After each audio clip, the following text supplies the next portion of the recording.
교동문 22번 시편 37편을 교독하시겠습니다. 악을 행하는 자들 때문에 불평하지 말며 불의를 행하는 자들을 시기하지 말지어다.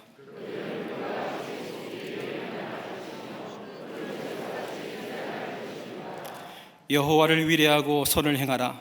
땅에 머무는 동안 그의 성실을 먹을거리로 삼을지어다.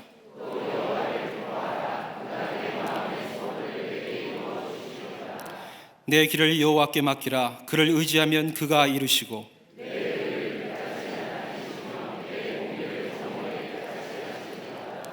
여호와 앞에 잠잠하고 참고 기다리라.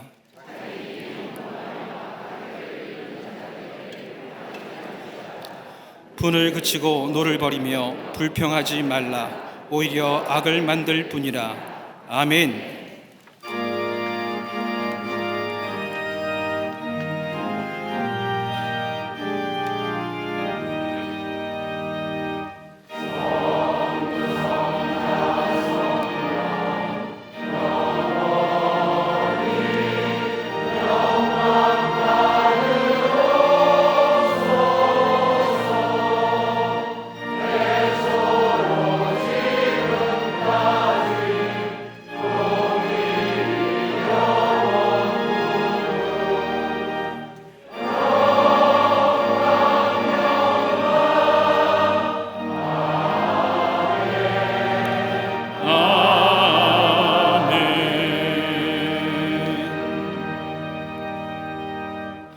전능하사 천지를 만드신 하나님 아버지를 내가 믿사오며 그 외아들 우리 주 예수 그리스도를 믿사오니 이는 성령으로 잉태하사 동정녀 마리아에게 나시고 본디오 빌라도에게 고난을 받으사 십자가에 못 박혀 죽으시고 장사한 지 사흘 만에 죽은 자 가운데서 다시 살아나시며 하늘에 오르사 전능하신 하나님 우편에 앉아 계시다가 소리로서 산자와 죽은 자를 심판하러 오시리라. 성령을 믿사오며 거룩한 공예와 성도가 서로 교통하는 것과 죄를 사하여 주시는 것과 몸이 다시 사는 것과 영원히 사는 것을 믿사옵나이다. 아멘.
겟세마네 동산까지 주와 함께 가려 하네.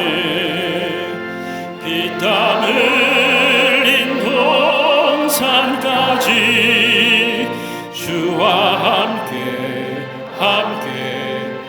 가려네. 주의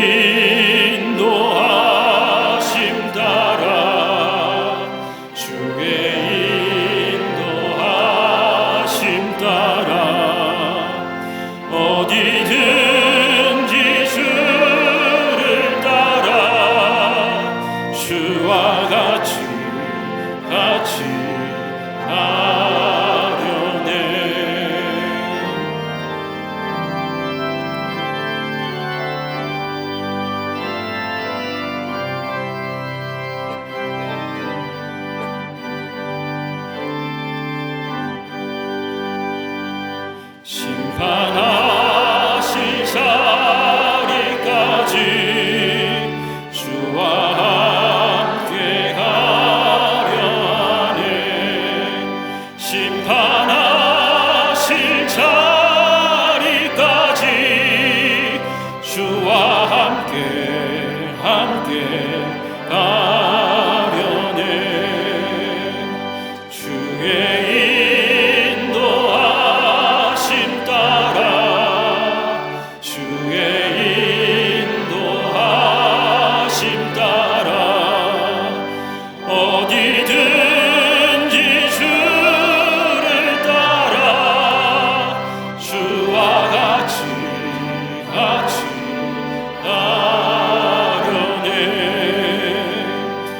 주가 크신 은혜 내려 나를 항상 돌보시고 크신 영광 보여주며 나와 함께 가시네.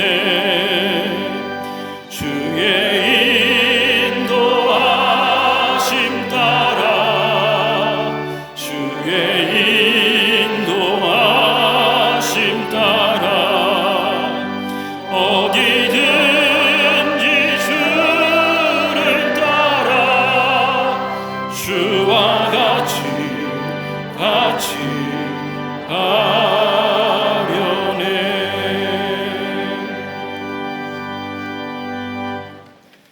우리의 부르짖음에 가장 좋은 것으로 응답하시는 주님 감사합니다. 주의 권능의 팔 아래 나온 모든 백성들이 찬양을 올리오니 홀로 영광받아 주시옵소서. 성령님 임재하여 주셔서 우리의 걸음을 가르치사 갈 바와 설 바를 깨닫게 하여 주시옵소서. 무릎으로 나온 주의 백성들의 목소리를 외면치 마시고 눈과 귀를 이곳에 두사 작은 신음에도 응답하여 주시옵소서. 빛으로 오신 주님, 말씀의 빛을 붙들지 못했던 우리의 연약함을 용서하여 주시옵소서. 내 안에 어둠을 이기고 승리하게 하여 주시고 예수 그리스도의 보혈의 공로로 깨끗하게 하여 주시옵소서. 전능하신 하나님, 이 나라 대한민국의 걸음에 주님 친히 간섭하여 주사 정치, 경제, 안보의 위협 가운데 함께하여 주셔서 왜곡되고 무너진 이 땅 새롭게 하여 주시옵소서. 개인의 정치적인 소견은 다 다를지라도 4월 총선 가운데 하나님을 기쁘시게 하는 사람으로 세워지기를 바라는 마음은 우리 모두가 하나이오니 다니엘과 같이 요셉과 같이 하나님의 마음으로 행하는 자가 서게 하여 주시옵소서. 또한 이 나라가 오직 말씀과 복음으로 하나 되게 하여 주셔서 시대의 나눔과 반목의 소요 모든 핵의 위협도 잠잠하게 하여 주시옵소서. 메마른 이 나라의 경제를 향하여 하늘을 여시고 은혜를 부어 주시사 주의 권속들의 목마름이 해갈되게 하여 주시옵소서.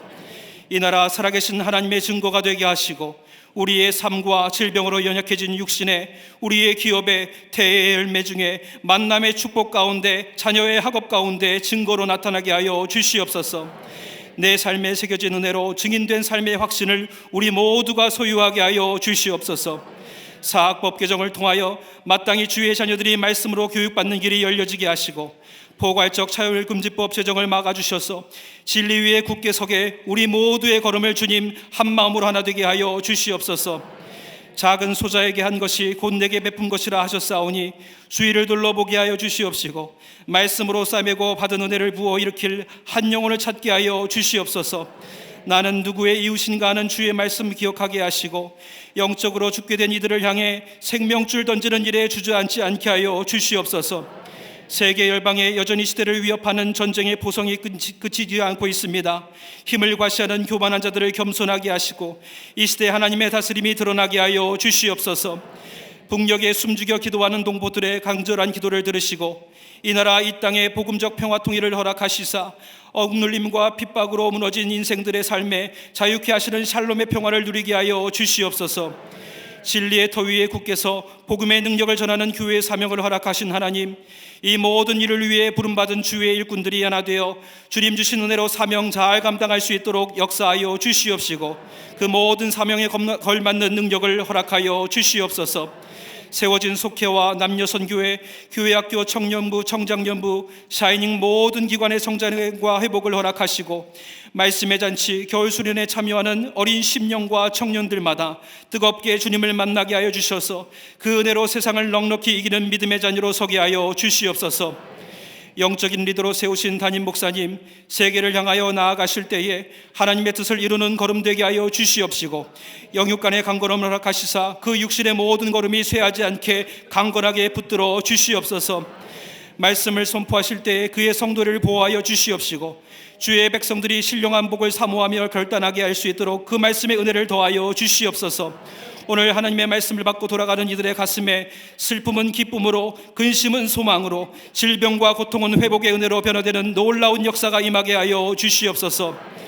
명절을 한 주 앞둔 지금 나그네와 객과 고와 과부를 기억하라 하신 하나님의 말씀을 담아 이웃을 향한 사랑을 전하는 우리 되게 하여 주시옵시고, 다른 믿음의 걸음을 걷고 있는 가족을 기도의 간구로 올려드리는 가정마다 순전하게 명절을 주님께 드리는 예배로 하나 되는 시간이 속히 우리 모두에게 허락되게 하여 주시옵소서. 주의 은혜로 덧입은 자들의 기쁨으로 제단을 장식하는 손길과 사랑을 담아 주의 제단을 쓸고 닦는 이들과 보이지 않는 곳에서 새벽부터 예배를 위해 헌신하는 이들의 삶이 감사와 찬양으로 열매 맺는 걸음 되게 하여 주시옵소서. 갈릴리 성가대와 오케스트라의 찬양이 울려 퍼질 때에 주의 은혜를 가로막는 모든 마음의 잡음들은 사라지게 하여 주시고, 우리네 마음을 진동케 하사 하늘을 향하여 마음 문이 열리게 하여 주시옵소서. 주의 사랑의 마음을 열고 함께 예배하는 모든 지교회와 해외 선교지들 가운데 주님의 충만한 은혜를 주시고, 병상에서 해외에서 영상으로 예배하는 모든 이들에게 깊은 수렁에서 건지실 권능의 팔로 함께하여 주시옵소서. 우리의 힘 되시고 소망 되신 예수 그리스도의 이름으로 기도드렸사옵나이다. 아멘.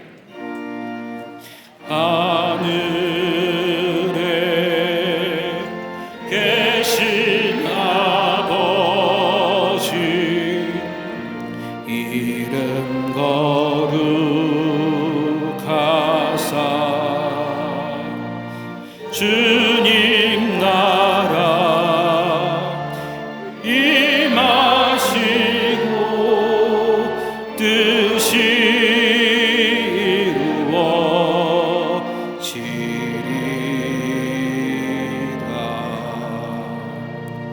일용할 양식 주시고 우리들의 큰 죄 다 용서하옵시고, 또 시험에 들게 마시고 악에서 구원하소서.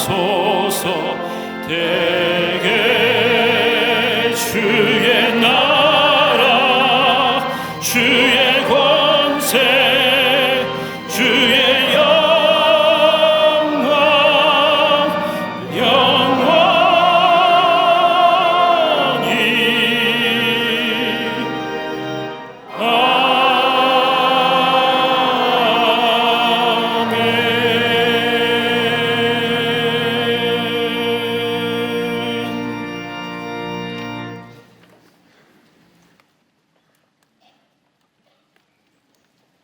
할렐루야. 거룩한 주의 날, 주의 제나와 예배한 우리 모든 광림의 권속들 위해 하나님의 놀라운 은혜와 하늘의 축복이 넘쳐나시기를 먼저 주의 이름으로 축복합니다. 앞뒤 전후 좌우 계신 분과 함께 인사 나누겠습니다. 하나님은 사랑이십니다 라고 인사들 나누시기를 바랍니다.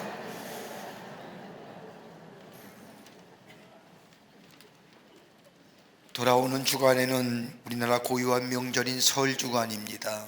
가족마다 함께 모여서 하나님 앞에 함께 예배도 드리며 가족의 즐거움을 보낼 줄 믿습니다마는, 그래서 교회에서는 명절을 맞이해서 가족과 함께 예배 드리라고 명절 가정 예배문을 만들었습니다. 여러분 가족을 나가실 때 하나씩 가져가셔서 가정에 함께 모여서 명절에 예배 드리며 또 지키시고 보호하시고 인도하신 하나님 은혜에 감사하며 예배하는 그런 귀한 명절이 되기를 바랍니다. 그래서 1층에 라비의 명절 가정 예배문 가져갈 수 쉽게 비치해 놓았습니다. 가져가셔서 명절에 예배 그냥 쭉 순서대로 드리면 됩니다. 예배 드리시는, 그래서 가족의 기쁨과 함께 설날의 기쁨을 누리시는 기회가 되시기를 바랍니다. 외국인 제자훈련센터에서 주관하는 외국인 설잔치가 다음 주일 3부 예배 후에 사회봉사관에서 있겠습니다. 우리 교회에 여러 나라의 공동체들이 주일날 모여서 예배를 드립니다. 우리나라 지금 다문화 가정이라고 해서 약 350만 정도 얘기하고 2050년이 되면 많은 수의 다문화 가정이 생길 거라고 얘기합니다. 외국에서 우리나라의 근로자로 또 공부하시는 분으로 여러 가지 일로 우리나라에 계신 분들이 참 많은데, 그 가운데 우리 교회에서 가장 활발하게 모이는 공동체가 있다고 한다면 이디오피아 공동체입니다. 그래서 우리 교회에서 매주일마다 예배드리고 명절이 되면 고향에 갈 수가 없어서 일터나 직장은 다 노니까 쉬니까 교회에 와서 예배드리는 겁니다. 2박 3일 수련회 하고 3박 4일 부흥회 하고 그런 공동체가 이디오피아 공동체인데, 또 이디오피아 목사님을 저희 교회에 협동 목사님을 세워서 이디오피아 공동체를 섬기고 있습니다. 그런 분들이 다 다음 주일에 모여서 우리나라의 고유한 명절의 설의 기쁨을 함께 나누려고 합니다. 세배도 한답니다. 세뱃돈을 가져오라고 합니다. 얼마를 가져가야 될지 기도 많이 해야겠습니다만은 함께 명절의 기쁨을 나누려고 합니다. 여러분들 많이들 관심과 또 후원을 부탁드립니다. 교회학교 겨울 성경학교가 진행 중에 있습니다. 이번 주간이 마지막 주간이 되는데 우리 중고등학생이 지금 비전랜드에서 수련회하고 있습니다. 오늘 내려올 터인데 이번 한 주간까지 이어지는 이 수련회 마지막까지 여러분의 자녀들 좀 보내주셔서 말씀과 기도로 또 친구들을 사귀며 또 좋은 인간관계의 장으로 또 세워져가는 성숙한 어떤 배움의 장이 되기를 바랍니다. 오늘 강단위에는 8교구의 소영자 군사님 가정에서 자녀들과 함께 김선웅 성도님을 추모하며 장식해 주셨습니다. 선교구와 교구 소식, 선교회 모임들 나와 있습니다. 보시고 해당되시는 분들 다 참여해 주시기를 바랍니다. 지난 한 주간에 어려움을 당한 가정들이 계십니다. 만나실 때에 하늘의 소망으로 위로하여 주시기를 바랍니다. 이 명절 기간에 여러분의 가운데 감남동산에 가시는 분들 계실 줄 압니다. 이번 한 주간 명절에 감남동산에 방문하신 분을 위해서 배단위홀을 운영합니다. 여러분 들어가게 되면 물론 예전에도 다 똑같이 운영했습니다만은 디지털 명패 이렇게 버튼 누르면 고인의 사진들, 글들 다 이렇게 저장해 놓았어요. 보실 수가 있겠고 또 좀 오고 가는 길 좀 안락한 게 좀 보내시라고 여러 가지 준비도 했습니다.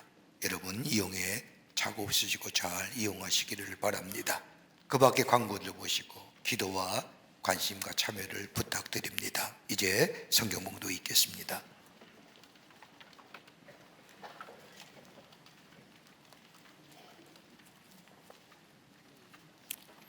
오늘 성경 말씀은 마태복음 5장 5절과 11장 28절에서 30절까지입니다.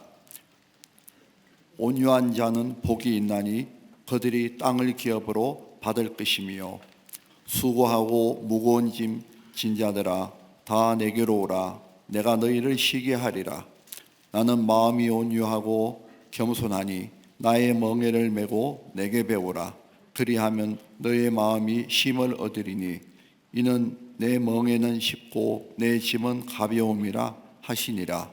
아멘.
갈릴리 성가대와 오케스트라의 귀한 찬양에 감사합니다.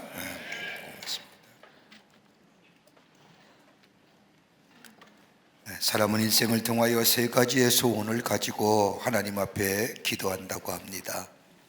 여러분은 어떠하신지요? 여러분의 기도는 어떠한 기도이신지요? 젊었을 때는 혁명가적인 의식을 가지고 주여 내게 세상을 개혁할 수 있는 힘을 주시옵소서 라고 하는 기도를 드린다고 합니다. 근데 이 기도의 의미를 가만히 살펴보면 이 세상을 내게 주옵소서, 세상을 변화시킬 힘을 내게 주옵소서라고 하는 기도와 같은 맥락의 기도일 겁니다. 그런데 중년이 되면서 자신의 힘의 부족함을 아는지 아니면 철이 났는지 기도의 내용이 달라진다고 합니다. 주여 내가 만나는 모든 사람을 변화시킬 수 있게 해 주시옵소서. 온 세계까지가는 안 되겠고 내가 만나는 사람, 내 주위의 사람들, 그리고 그들과 함께 평화스럽게 살 수 있도록, 그리고 그 속에서 주님을 닮는 변화가 이루어질 수 있도록 하나님 내게 힘을 더하여 주시옵소서. 그리고 이웃과 노년이 되면 기도의 내용이 확 달라진다고 합니다. 이제 죽을 날이 얼마 안 남았는데 나의 가족도 친척도 친구도 상관없습니다. 마지막 소원이 있다고 한다면 나 자신을 고칠 수 있는 은혜를 허락하여 주시옵소서. 나 하나 고치지 못했습니다. 나 하나 개혁하지 못했습니다. 고쳐야 할 것이 너무나 많습니다. 그러니 하나님, 주님 앞에 가기 전에 나를 고칠 수 있게 하여 주시옵소서 라고 기도한다고 합니다. 그래서 헬라의 철학자였던 소크라테스는 사람의 일생을 네 단계로 나누어서 중요한 교훈을 우리에게 말씀합니다. 어려서는 겸손을 배우라. 어렸을 때 겸손함을 배워야 한다는 겁니다. 혈기가 완성할 때에는 온유하여라. 그리고 장년이 되어서는 공정해야 되며, 그리고 나이 들어서는 신중해야 한다는 겁니다. 우리가 살고 있는 지금의 사회를 여러 가지 사회학적 용어로 정의하지만 우리의 마음을 가장 아프게 하는 사회적 정의가 하나 있다고 한다면 다름이 아니라 분노의 사회라는 겁니다. 분노의 시대라고도 말합니다. 우리 곳곳에서 일어나는 수많은 분노의 말들, 사건들을 바라보면서 우리의 마음이 얼마나 안타까운지 알 수가 없습니다. 여러분, 분노는 하나님이 우리 인간에게 주신 여러 감정 가운데 하나가 분노입니다. 여러분, 분노가 어느 때 일어납니까? 그냥 아무 이유 없이 일어나는 분노는 없을 겁니다. 아마 대체로 우리가 일어나는 분노의 모습들은 우리가 고통스럽다고 생각할 때에, 우리가 죄악이라고 생각할 때에, 정의롭지 못하고 생각할 때에, 의롭지 못하고 생각할 때에 우리 안에 일어나는 감정이 분노입니다. 그런데 우리 하나님은 우리를 향하여 의를 위하여 일어서되 분노함으로 죄짓지 말아야 한다고 말씀합니다. 아무리 건설적이며 의로운 분노라 할지라도 그것을 즉각적으로 발산하지 말고 천천히 발하라고 말씀합니다.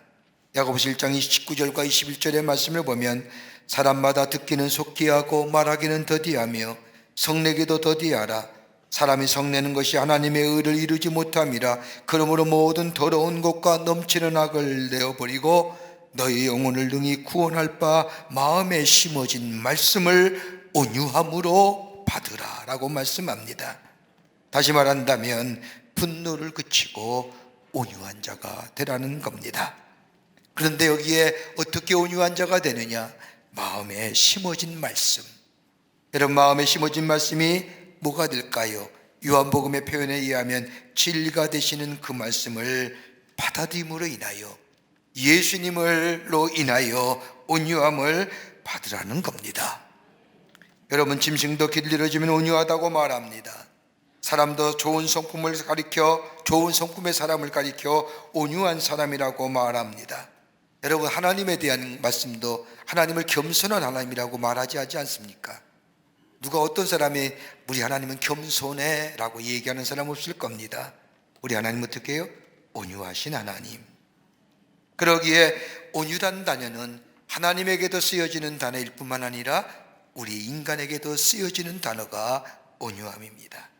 그러기에 성경 말씀을 보면 온유란 단어가 성경 말씀에 많이 기록되어 있음을 보게 됩니다. 마태복음 5장 5절의 말씀을 보면 온유한 자는 복이 있느니라. 또 시편 37편 11절의 말씀에도 온유한 자들은 땅을 차지하며 풍성한 화평으로 즐거워하리로다. 고린도 13장 4절의 말씀을 보면 사랑은 온유하며, 그리고 갈라디아 5장 23절의 말씀에 성령의 열매에도 온유가 있음을 보게 됐습니다. 이렇다고 한다면 온유라는 것은 다름이 아니라 하나님이 계시는 곳에, 예수가 계시는 곳에 우리 안에 하나님의 성품인 온유가 있음을 보게 됩니다. 여러분, 온유하다는 게 어떤 것일까요? 우린 종종 온유의 개념을 혼동스럽게 생각할 때가 있습니다. 온유와 온수는 다른 겁니다. 사람을 가리켜 말할 때 온유한 사람이라고 말하지만 온순한 사람이라고 말하지는 않습니다. 왜요? 의미가 다르기 때문입니다. 온유는 능동적인 겁니다. 온수는 수동적인 겁니다. 온유는 연약함에서 나오는 것이 아니라 강하기 때문에 부드러워지는 겁니다.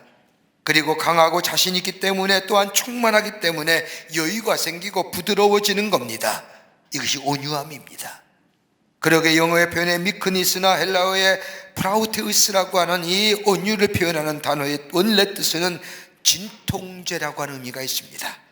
아프고 쑤시다가도 진통제를 먹거나 맞으면 통증이 사라지는 것처럼, 아주 부드럽게 되는 것처럼, 바람으로 말하면 거친 바람이 아닌 미풍과 같이 우리의 마음속에 조용히 불어오는 바람처럼 사람의 마음과 기분을 평안하게 만드는 것이 바로 온유함이라는 겁니다.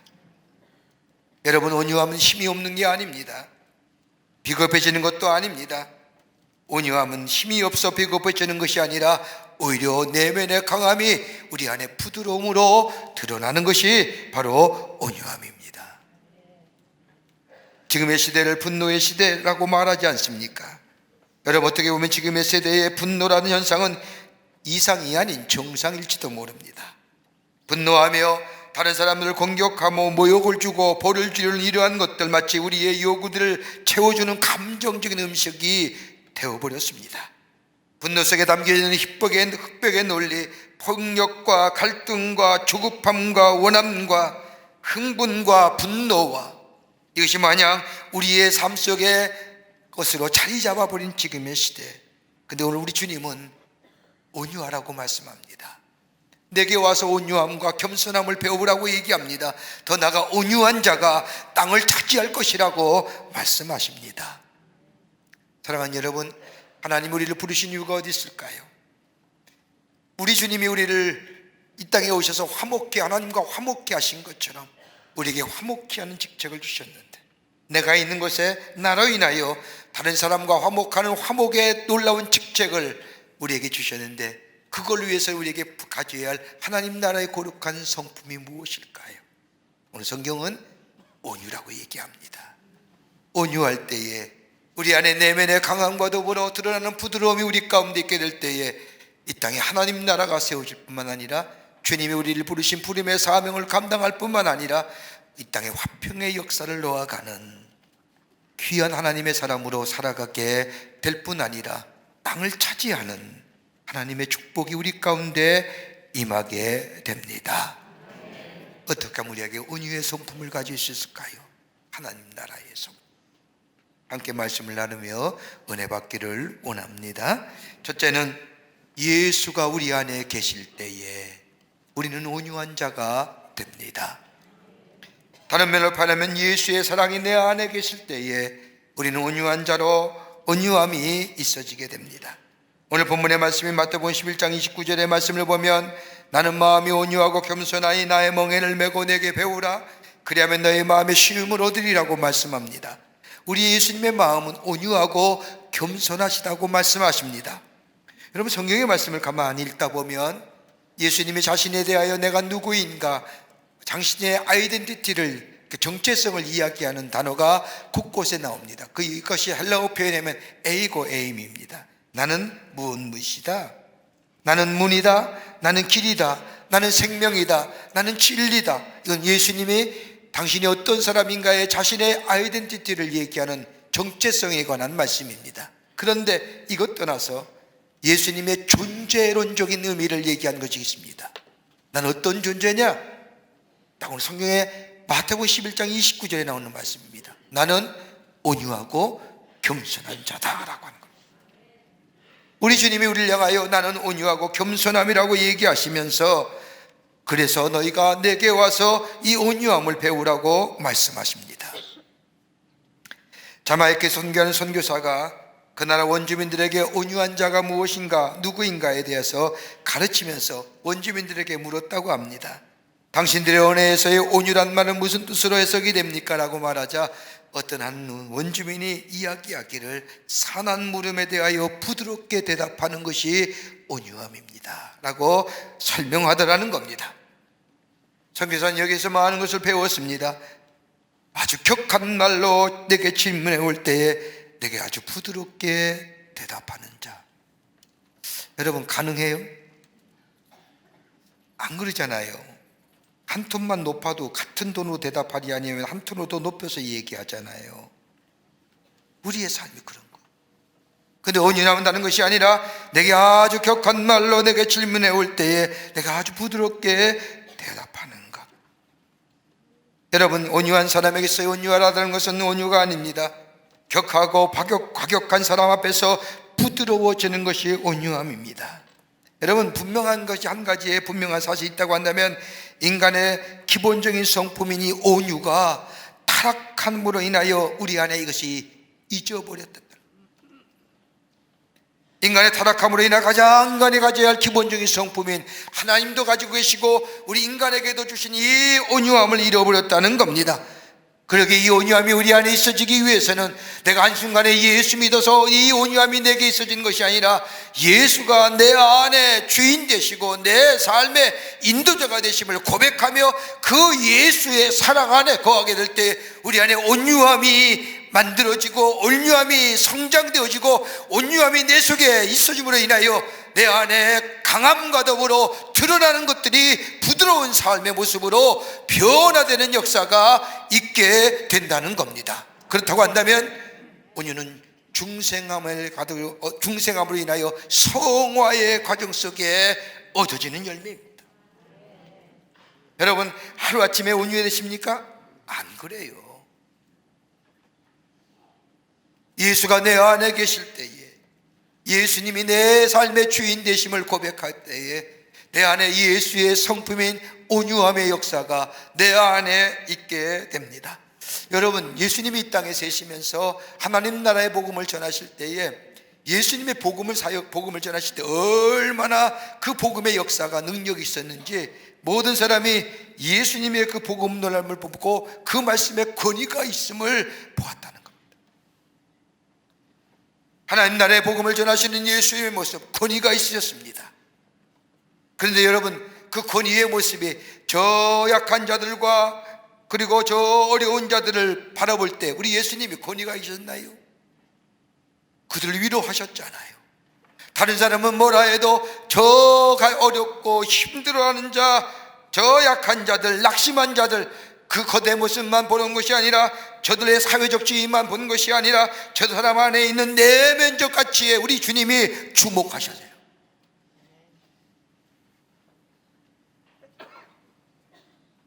여러분 예수님은 의인들이 아닌 죄인들을 향해서 건강한 자가 아닌 병든 자를 향해서 잘 살아가는 자들이 아닌 삶이 무너진 사람들에 대하여 깨끗한 자들이 아닌 상하고 더러운 자들에 대하여 애정과 더불어 온유함을 보이셨을 뿐 아니라 자신들의 영적 파산을 깨달은 사람들을 모욕하거나 비웃지 아니하셨습니다. 따뜻함과 부드러움으로 저들을 세상에서 가장 중요하고 존중받는 사람으로 세우셨던 것을 보게 됩니다. 그러기에 예수가 우리의 위로자가 될 수 있는 겁니다.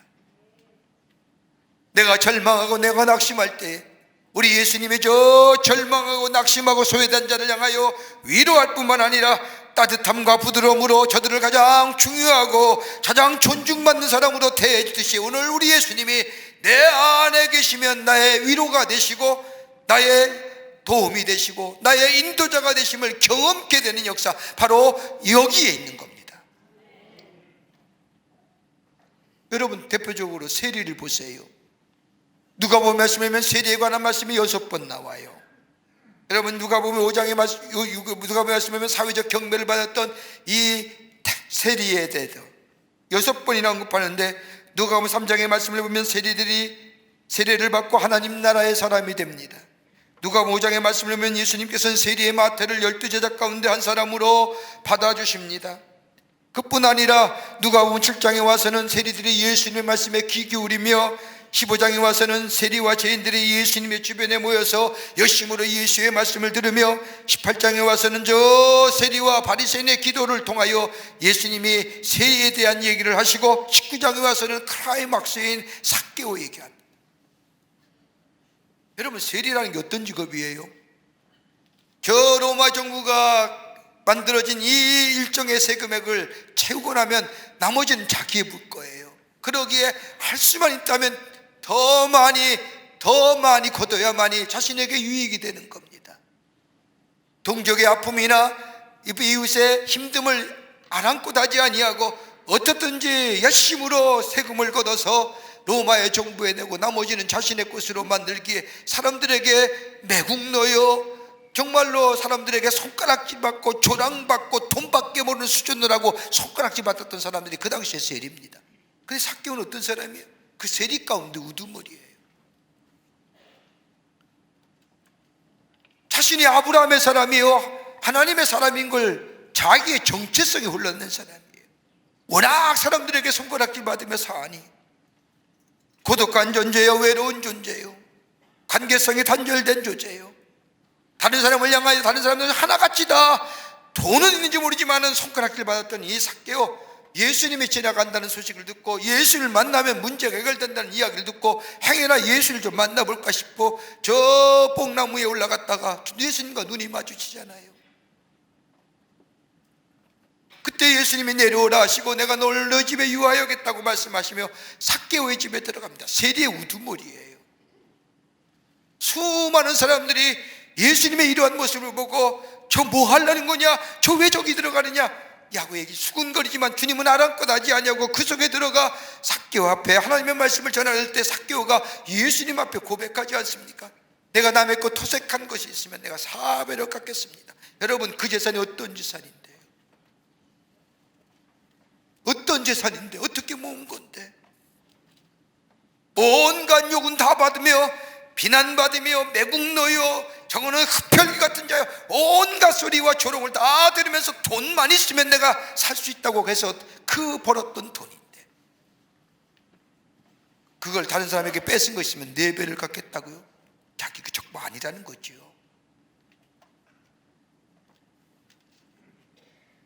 다른 사람은 손가락질 뭘 할지 모르지만은, 다른 사람은 뭐라 할지 모르지만은, 그러나 온유한 자는 그런 조차 가에게도 다가가서 저의 마음을 위로하며 저에게 부드럽게 대하며 편견 없이 다가가는 모습. 그러기에 예수의 마음이 우리 안에 있게 되면, 예수님이 내 안에 계시게 되면 나는 온유한 자로 한 발자국 한 발자국 온유한 자의 성품으로 변해지는 역사를 경험할 뿐만 아니라 나로 인하여 화목해 되는 역사, 나를 통하여 하나됨의 역사, 내가 있는 공동체 속에 평화의 역사를 이루어가는 하나님의 사람으로 하나님의 나라를 건설하는 자로 살아가게 되는 줄 믿습니다. 그러기에 너는 내게 와서 배우라. 뭘 배워요? 예수의 온유와 예수의 겸손. 배운다는 것은 끝없는 것이죠. 끝까지 내가 주님 앞에 설 때까지 예수 안에 거하는 자 온유합니다. 참고 견디어냅니다. 부드럽습니다. 두 번째로는 성령의 임재 안에 거할 때 우리 안에 온유함이 있어지게 됩니다. 하나님의 거룩한 영인 성령이 나를 주장할 때에 우리 안에 온유함의 열매가 맺어지게 됩니다. 갈라디아 5장 22절과 23절의 말씀을 보면 성령의 9가지 열매가 나옵니다. 오직 성령의 열매는 사랑과 희락과 평과 오래 참음과 자비와 양성과 충성과 온유와 절제니 이 같은 것을 금지할 법이 없느니라. 성령의 열매 가운데 온유함이 있습니다. 하나님의 거룩한 영이 우리 안에 거하시면 그 사람에게 성령의 열매가 맺어지는데 그 열매 가운데 하나가 온유함이라는 겁니다. 여러분, 성경에 나타난 그 많은 인물 가운데 온유함의 대명사라고 얘기하면 누굴까요? 모세 아닐까요? 여러분, 민수기 12장의 말씀을 보면 모세에 관해 하나님이 말씀하기를 이 사람 모세는 온유함이 지면의 모든 사람보다 승하더라. 다른 말씀에 보면 여자가 낳은 사람 가운데 이만한 사람이 없느니라. 뭘 얘기해? 온유한 것을 얘기하는 겁니다. 하나님이 인정하시는 온유함입니다. 여러분, 모세가 처음부터 온유한 사람이었습니까? 모세는 바로의 궁전에서 공주의 아들로 자라납니다. 40년 동안 왕자의 영광으로 귀하게 자라난 사람입니다. 거리에 나갔다가 마음에 안 드는 사람이라고 해서 그대로 애굽 사람을 쳐서 때려 죽이게 한 사람이 바로 모세입니다. 격한 사람이잖아요. 분노의 사람이에요. 이게 본래 모세의 모습이에요. 이랬던 모세가 미디안 광야로 쫓겨나질 않습니까? 40년 동안이나 제사장이며 장인 이드로의 양을 칩니다. 40년 동안 아무런 소망 없이 기대감 없이 아침에 양을 몰고 나가 저녁에 돌아오는 목자가 되어버리고 맙니다. 광야의 40년 하나님 모세로 하여금 철저하게 낮아지게 하시고 다듬어지게 하십니다. 그리고 결정적으로 이 모세가 호렙산에서 하나님의 음성을 듣습니다. 불에 타는 떨기나무 속에서 하나님의 음성을 듣지 않습니까? 어떤 신학자는 이 불타는 떨기나무 속에서 하나님의 음성을 듣는 모세의 모습을 가리켜서 성령을 체험했다고 얘기합니다.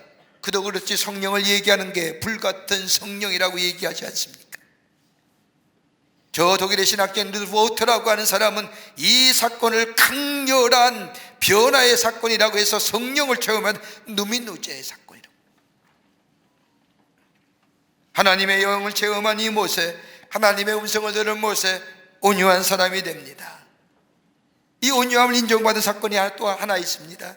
다름이 아니라 모세도 인간이기에 어떤 연유로 인해서 모르지만은 자기 집에 있는 노예인 이디오피아 여인을 첩으로 받아들입니다.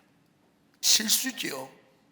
하나님의 사람들 이방 사람과 결혼하지 말라고 얘기했더니 모세가 그 하나님의 말씀을 어기고 이디오피아 여인을 자신의 첩으로 받아들입니다. 많은 사람들이 비난받아 마땅한 일입니다. 특히 그의 누나가 되는 미리암은 말할 수 없는 폭언과 비난과 조롱을 모세에게 퍼붓습니다.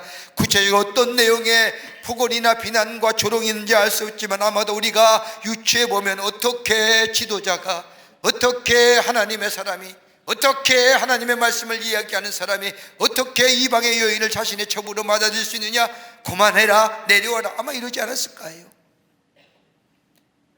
이런 이 비난과 조롱에 모세는 아무런 말하지 않습니다. 아마 우리가 이미지와 상상으로 좀 생각해 보면 아마도 그러지 않았을까요? 죄인 보고 죄인이라고 하는데 내가 할 말이 없는 거지, 잘못한 일 가지고 잘못했다고 하는데 내가 무슨 말을 할 수 있을까? 그가 욕하든 그가 핍박하든 나는 할 말이 없다라고 하며 그것을 받아들이고 참고 견디어냅니다. 어떻게 해요? 온유하게.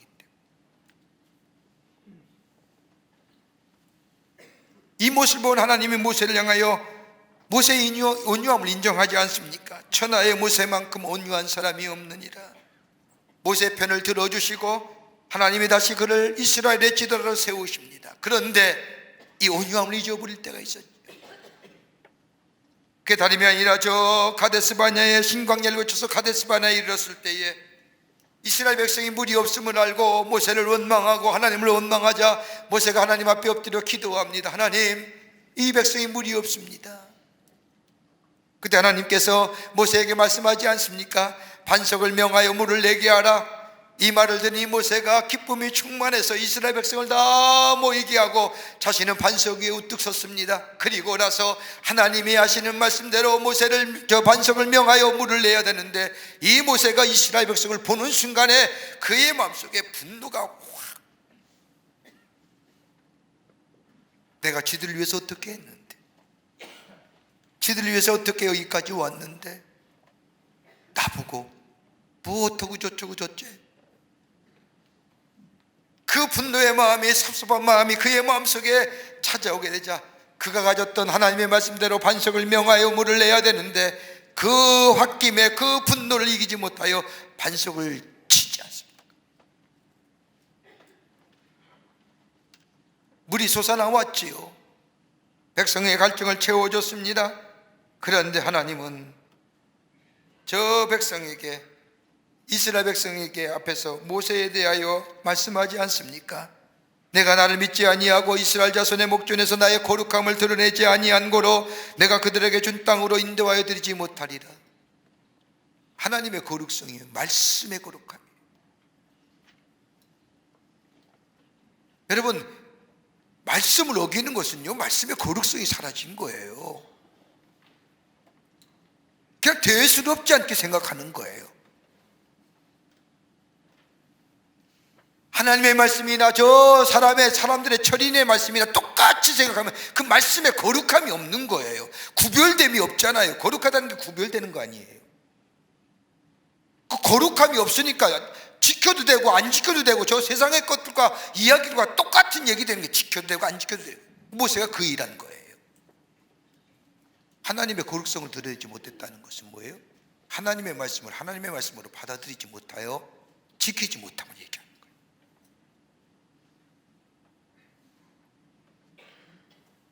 그리고 뭐예요? 거룩함을 나타내지 아니한 거로 내가 그들에게 준 땅으로 인도하여 드리지 못하리라. 가나안 땅에 못 들어간 거예요. 얼마나 들어가고 싶은 땅인데 어떻게 여기까지 왔는데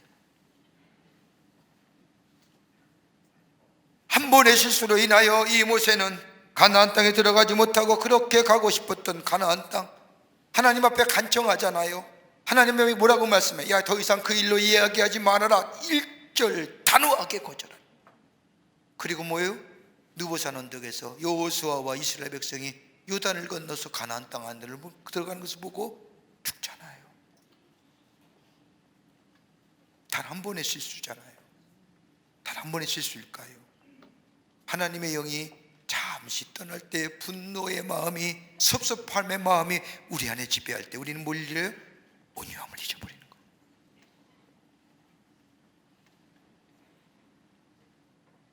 여러분, 온유함이란 지식이나 경험이나 지위에서 나오는 것이 아닙니다. 하나님의 거룩한 영이 우리 안에 임하게 될 때에 온유한 자가 됩니다. 성령을 구하고 성령 안에 거하는 자, 이 안에 온유한 열매가 맺어지게 되고 이것을 나로 하여금 새롭게 만들어주며 나로 인하여 이것을 통하여 옛 성품을 꺾으시고 우리의 삶을 인도해 주시고 하나님의 거룩한 영이 나의 마음과 생각을 주관하게 될 때 여기에 바른 분별력과 판단력이 생길 뿐만 아니라 다른 사람을 생각할 수 있는 마음이 생겨요. 다른 사람에 대한 뭐요? 배려의 마음이 생겨요. 성령이 내 안에 임재하시어 날 이끌어갈 때에 우리 안에 온유한 자, 하나님의 거룩한 성품이 내 안에 있어지게 되고 내가 주님과 동행하는 삶이 될 때에 그 온유의 성품이 내 안에 깊게 뿌리지 않죠. 그래서 주의 주신 사명이 화목케 하는 직책의 사명, 우리와 주님이 온유한 자로 하나님과 우리를 화목케 하신 것처럼 우리 안에 이 하나님의 영을 통하여 온유함이 내 안에 있게 될 때에 땅의 화목의 역사, 하나됨의 역사를 이루어가는 하나님의 나라의 백성으로 선한 영향력의 주인공 되는 삶으로 살아가게 되는 줄 믿습니다. 끝으로 온유한 자는 땅을 차지합니다. 여기 오늘 본문의 말씀을 보십시오. 오늘 5장 5절의 말씀을 보면 온유한 자는 복이 있나니 그들이 땅을 기업으로 받을 것이며 라고 말씀합니다. 시편 37편 11절 말씀에도 오직 온유한 자는 땅을 차지하며 풍부한 화평으로 즐기리로다. 여러분, 온유한 자가 땅을 차지한다는 것, 여러분 땅을 기업으로 얻는다는 것은 영어의 성경의 표현을 보면 뭐예요? ownership입니다. 땅을 내 소유로 삼고 그것을 즐긴다는 거예요. 그러니까 주인의식, 주권의식 가지고 사는 거예요. 소유의식이 아니에요. 땅을 차지한다는 개념은 소유의 의념이 아니라 주권적인 개념을 말하는 겁니다. 유업의 개념입니다. 내게 하나님이 허락하신 겁니다. 우리 가정에게 주시고 기업에 주시고 건강을 주시고 땅을 주시고 소유의 개념으로 차지한다는 것이 아니라 다스린다는 것이요, 주인으로서 다스리게 하신다는 겁니다. 이게 차원이 다른 거예요. 소유의 개념이 아니라, 여러분 건강도 하나님이 내게 주셔야만이 건강하잖아요. 믿으십니까? 재물도 하나님이 주셔야만이 내게 재물의 축복이 있는 겁니다. 그런데 그 재물이 내 소유라고 한다면 이 재물에 자유함이 없는 거예요. 근데 하나님이 내게 맡겨주신 것이라고 하는 이 오너십이 있으면 이 재물에 자유함이 있어요. 왜요? 내가 잠시 내 이 땅에 사는 동안 맡겨주신 것이고 내 생명에 다하는 날 주님이 다시 가져가실 거기 때문에. 좀 외람된 말씀이지만 요즘 여기 많은 분들이 건강을 위해서 운동하실 거, 걷기 운동을 하세요. 저도 좀 이렇게 걷다 보면 요즘 새로운 트렌드가 있어요. 성품적인 트렌드. 맨발로 걷는 거예요. 나는 아프리카 토인인 줄 알았어요. 왜 벗어요? 쓸데없이. 그리고 바닥을 맨발로 걸어요. 그래서 왜 그러냐고 했더니 요즘 매스컴에서 맨발로 걷는 것이 건강에 좋다고 이렇게 얘기하니까 너도 나도 벗는 거예요. 근데 그럴 때마다 꼭 방송에 꼭 나오지요. 이거는 전문가의 의견이 아니라 개인적인 의견입니다. 뭐 이렇게 해서 다 벗고 걸어요. 여러분 그렇다고 해도 건강해질까요? 물론 건강한 것일 때 되겠죠. 근데 그것이 정말로 건강을 내가 누리며 사는 삶일까요? 건강에 속박되어 사는 삶, 내가 건강을 누리며 사는 오너십의 삶일까요? 아니면 건강에 사로잡혀 사는 소유의 개념으로서의 삶이 아닐까?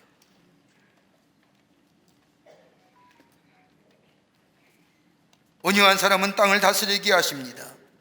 땅을 즐기게, 땅에 권한 것을 즐기게 하여 주십니다.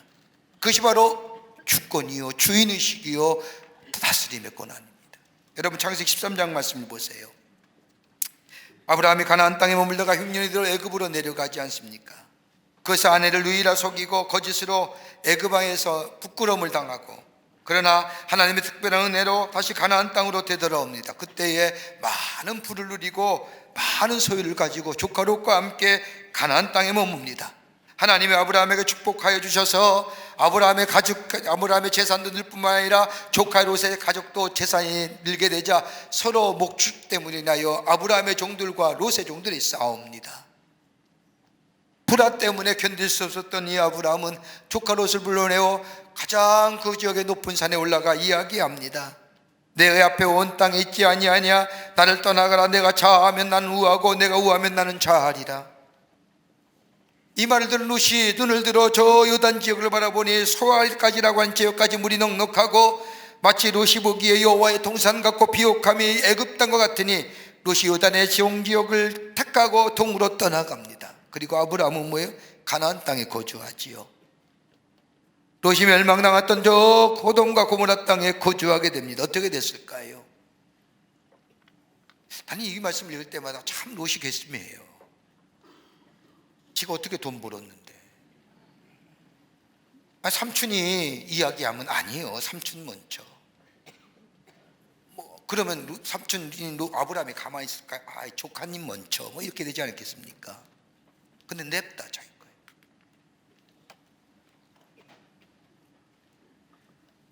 종국이 어떻게 됐을까요? 아브라함의 소유는 완전히 아브라함의 소유가 되었지만 롯의 소유는 뭐예요? 소돔과 고모라 땅이 멸망당할 때에 완전히 잃어. 아브라함에게 근심이 있었습니까? 아브라함은 근심이 없었어요. 롯에는 근심이 많았습니다. 아브라함은 비옥하지는 않았지만 화평함으로 가나안 땅을 선택합니다. 적지만 아브라함은 평화를 선택하고 그 적은 것으로 만족합니다. 더 나아가 마음의 평화를 이룹니다. 뭐가요? 오너십이에요.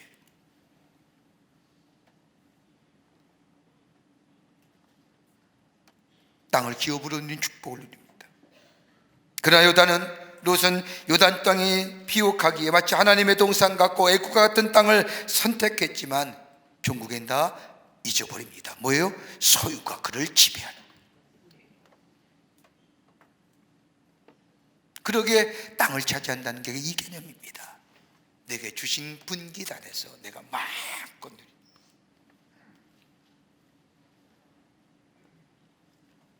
가나안 공가대에서 1만 명을 대상으로 사람이 성공하는 비결이 어디 있느냐 조사해 봤답니다.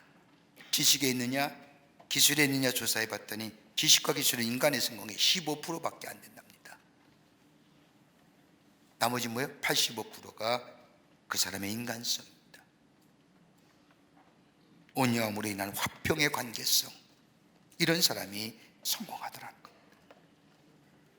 여러분, 사람이 직장에서 쫓겨나는 것이 뭐 정리해고 이런 얘기하지만 가만히 보십시오. 해고당하는 사람들의 왜 해고당하느냐? 지식과 기술이 부족해서가 아닙니다. 잘못된 인간성 속에 잘못된 관계성이 그 공동체를 해치기 때문에 오늘 우리 주님은 말씀합니다. 나의 마음이 온유하고 겸손하니 너는 내게 와서 배우라. 뭘 배워요? 온유함을. 온유한 자가 될 때 땅을 차지하는 축복이 우리 가운데 임하게 됩니다. 온유할 때에 하나님이 내게 부르신 부름의 사명, 화목케 하는 직책의 사명을 감당할 수가 있습니다. 이 온유함은 예수가 내 안에 계셔야 되고 성령이 내 안에 계시어 나를 이끌어가게 될 때에 내 안에 땅을 다스리는 축복의 역사와 더불어 하나님이 우리에게 부르신 부름의 사명을 감당하며 하나님 나라를 세워가는데 쓰임받는 복된 존재가 될 줄 믿습니다. 이런 믿음의 경주를 해나가시는 여러분과 저와 되시기를 주의 이름으로 축원합니다. 하나님 감사합니다. 저희를 주께서 사랑해 주셔서 하나님의 백성 삼으심에 감사합니다. 우리를 부르심에는 화목케 하는 직책, 하나님이 우리를 화목케 하시기 위해서 예수 그리스도께서 이 땅에 오신 것처럼 우리 이 땅에 보내신 것은 하나님과 이 땅의 모든 것들이 화목케 하시기 위한 귀한 부르심의 사명인 줄 믿사오니 이 사명 감당할 수 있도록 우리에게 온유한 마음을 허락하여 주시옵소서. 예수 안에 거하는 삶 되게 하시고 성령 안에 거하는 삶 되어 우리 안에 온유함이 자라나게 할 뿐만 아니라 이로 인하여 우리 안에 화평의 역사를 이루고 그로 인해 뿐만 아니라 땅을 차지하는 하나님의 축복을 누리는 저희들로 삼아 주시옵소서. 감사하오며 예수님의 이름으로 기도하옵나이다. 아멘.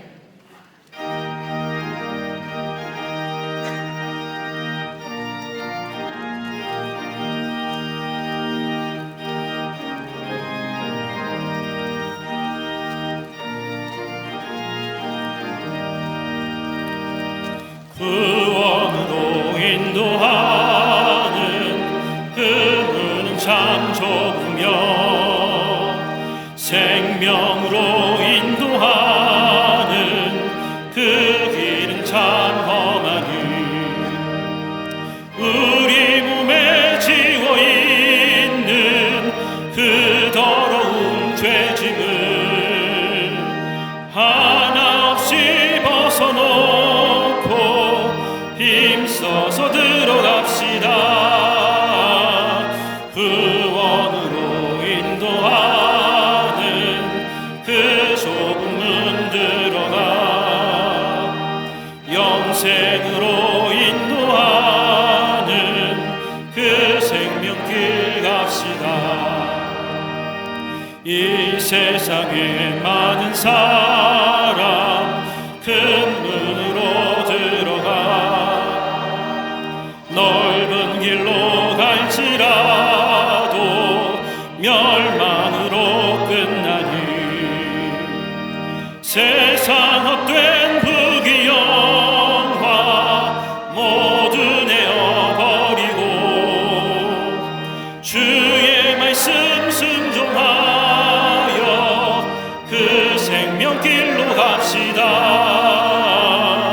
구원으로 인도하는 그 좁은 문 들어가 영생으로 인도하는 그 생명길 갑시다.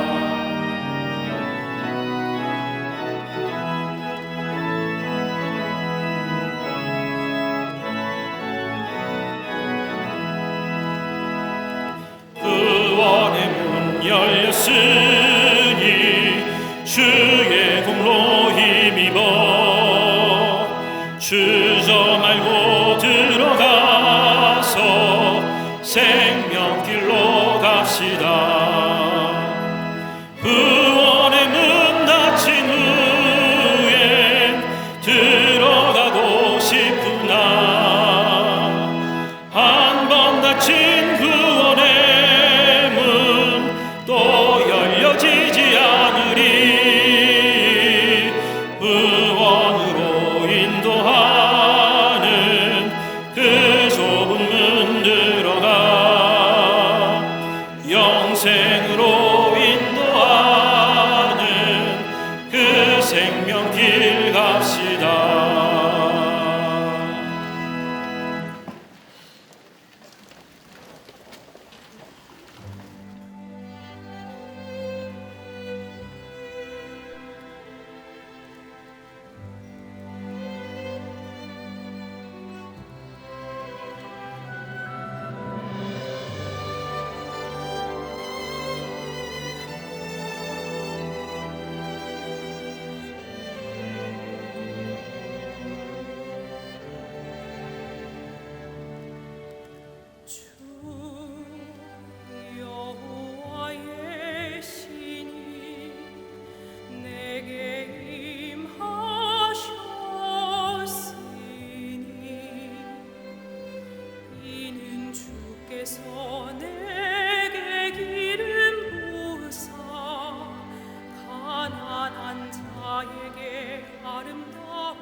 거룩한 주의 날 저희들의 그 걸음을 주의 전에 오게 하여 주시고 우리의 마음과 정성을 모아 하나님 앞에 예배하게 하심에 감사를 드립니다.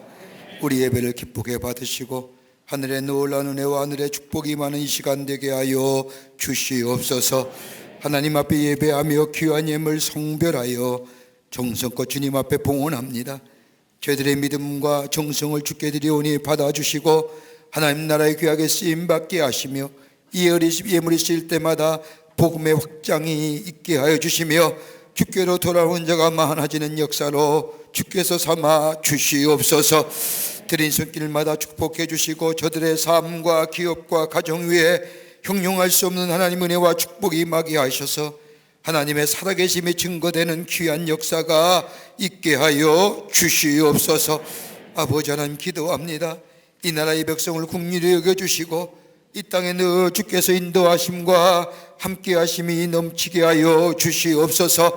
어둠과 죄악의 모습들은 다 물러가게 하시고 빛의 역사만이 있게 하여 주시고 서로 상생하며 미래를 향하여 나아가는 이 나라의 백성 되어질 수 있도록 주님 역사하여 주시옵소서.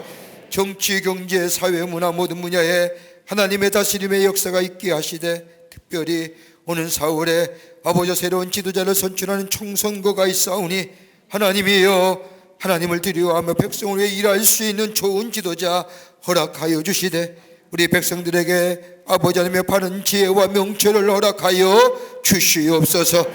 아버지 하나님 저 북녘에 있는 우리의 사랑하는 동포들도 속히 구원하여 주시고 저 어둠과 죄악과 부자유와 착취 가운데 있는 자 아버지 하나님의 자유함의 역사가 속히 임하게 하여 주시되 저 사악한의 잘못된 아버지 하나님의 이데올기 정권 물러가는 역사가 있게 하여 주시옵소서. 지구촌 곳곳에서 내오는 신임의 소리들 전쟁의 소리들 다 물러가게 하시며 회복과 치유의 소식이 울려 퍼지는 지구촌이 되게 하여 주시옵소서. 이 추운 날씨에도 나라에 수고한 우리의 장병들 기억하여 주시고 저들의 수고 헌신이 헛되지 않도록 이 땅의 자유와 평화가 지켜지게 하여 주시옵소서. 온유한 자로 화목의 역사를 이루며 땅을 차지하는 하나님의 백성의 삶으로 살아가게 하여 주실 줄 믿으며 예수님의 이름으로 기도하옵나이다. 아멘.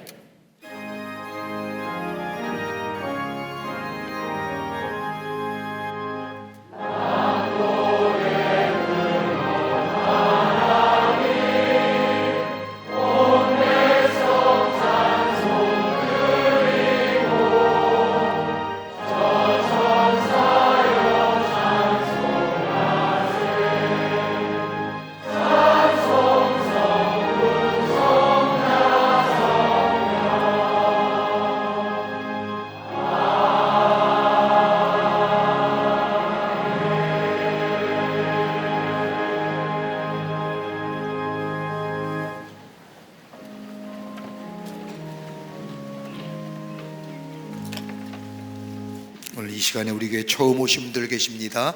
호명할 때 앞으로 나와주시면 충심으로 환영하겠습니다. 3층에 계시면 3층 앞으로 나와주시면 감사하겠습니다. 혹 새가족 등록 카드 난인했지만 처음 오신 분 계시면 인도자와 함께 오시면 우리 함께 환영하도록 하겠습니다. 자진해서 나오셨습니다. 방선웅님, 이은정 성도님 인도하신 박준님 자진해서 나오셨습니다. 오민성님, 김득수 권사님 인도하신 임정민님 어디 계십니까? 앞으로 나와주시면 환영합니다. 예, 앞으로 나와주시지요. 3층에는 3층 앞으로 나와주시면 환영합니다. 예, 환영합니다. 2층에 예, 중심으로 환영합니다. 새가족 등록카드 난인했지만 처음 오신 분 계시면 환영하겠습니다. 네, 환영합니다. 나오시지요. 네, 감사합니다. 고맙습니다.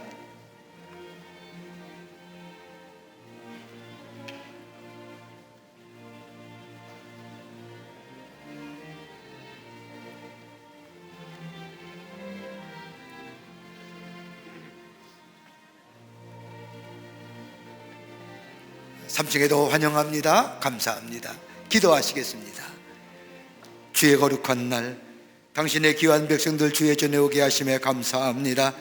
저의 이름을 하늘나라의 생명책에 기록해 주시고 구원하심과 더불어 이 땅에 살면서 주의 인도하심과 보호하심과 동행하심을 통하여 하늘의 축복을 누리며 사는, 그리고 살아계신 하나님을 증거하는 하나님의 백성들 되게 하여 주시옵소서. 감사하며 예수님의 이름으로 기도하옵나이다. 아멘. 뒤돌아서실까요? 교우들 향해 서실까요? 여러분께 박수로 환영하시죠. 예, 감사합니다. 우리 장로님 따라가 주시면 교회 소개하고 안내하겠습니다.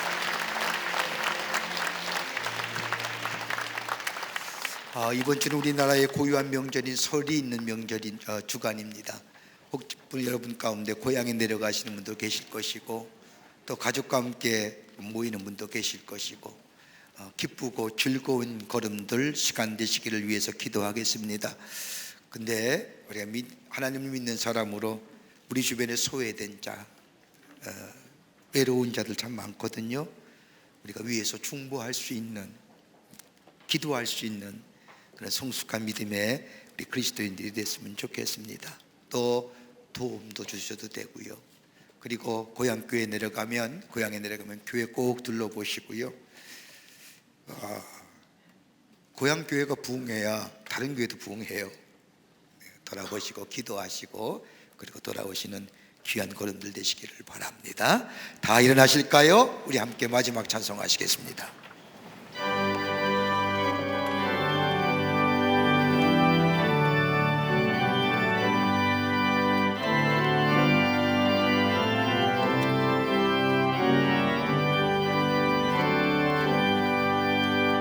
나의 갈 길 다가도록 예수 인도하시니 내 주 안에 있는 긍휼 어찌 의심하리요. 믿음으로 사는 자는 하늘 위로 받겠네. 무슨 일을 만나든지 만사형통하리라. 무슨 일을 만나든지 만사형통하리라.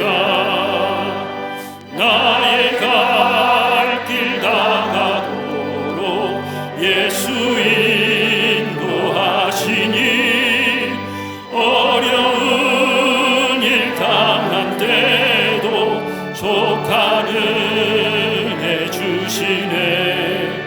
나는 심히 고단하고 영혼 매우 가난하. 나의 앞에 반석에서 샘물 나게 하시네. 나의 앞에 반석에서 샘물 나게 하시네.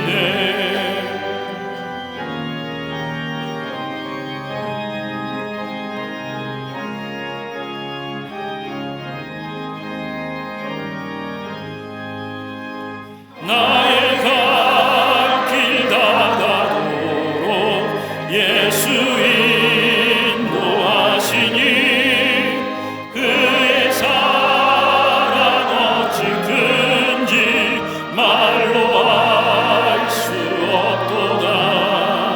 성령 감화 받은 영혼 하늘 날아갈 때에 나의 찬송 예수 인도하셨네. 영영 부를 나의 찬송 예수 인도하셨네. 아멘.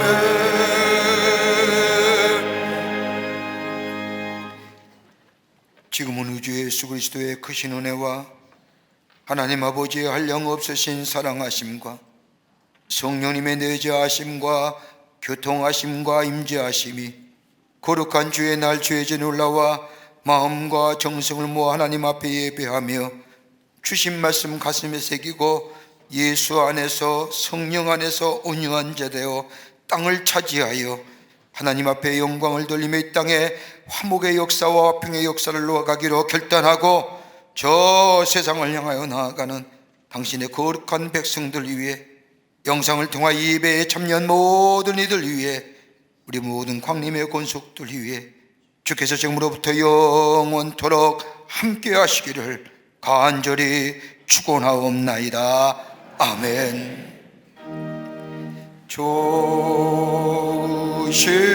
하나님, 좋으신 하나님, 참 좋으신 나의 하나님,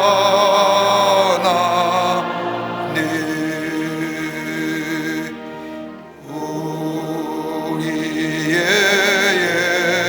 예배를 받으신 하나님, 참 좋으신 나의 하나님,